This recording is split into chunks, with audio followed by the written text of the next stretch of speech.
I have been following drones and physical security, and certainly here at Titan, for several years, starting back in 2012 when I got my first drone, an Inspire 1 from DJI, and really have been wrestling with how do we use these pieces of equipment technology in physical security specifically. And we needed three things. We needed the regulations to be able to allow us to operate these drones remotely.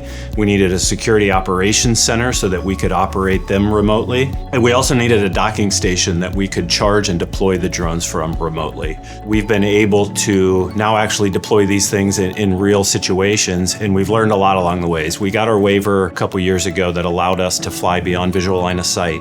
That allowed us to actually scale and start to operate as opposed to going a site-by-site waiver process that was really a bottleneck for us. We really put a lot of stock in having our national beyond visual line of sight waiver. Now the waiver process is becoming more templatized. We've got Part 108 coming out that's going to replace Part 107 in the waiver process.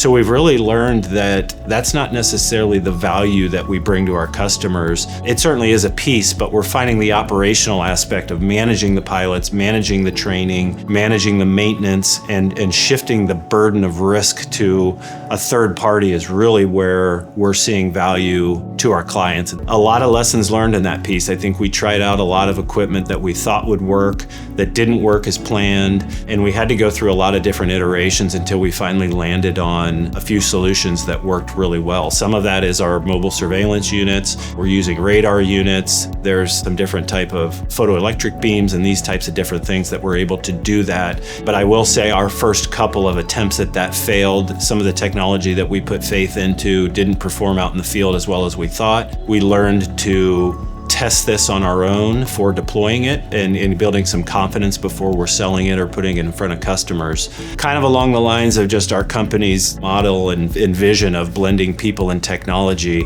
we're finding that happen a lot more with the drone than I expected, is that we're getting a lot more of that blending together, what we call kind of the Goldilocks effect of finding the right blend of people and technology to meet the needs, the certain price point, but still having the appropriate security posture for a customer. And we're seeing that continue with the drone as well. We are focusing more around centering around operations and being hardware agnostic and really focusing on the program and letting those types of things involve. Same conversation with Part 108 and beyond visual line of sight. There's a lot of changes in that regulation that are currently happening, a couple unknowns and those types of things. So that leads to some uncertainty from customers, but that also is a reason why they gravitate towards us, is that is a burden that we bear, and we go through all of that as far as staying on the tip of the iceberg as far as what may be coming down regulation-wise for both equipment and then also regulation piece. That's another big value in having a third-party provider, is customer gets the benefit of the equipment, being able to use it, getting the data, but not really having to deal with the complexity of the regulations, the hardware systems, and this type of thing. Lesson learned is really to be flexible in that scenario and to certainly watch and stay educated on it, but continue to watch and see how it unfolds as both of those conversations continue to evolve.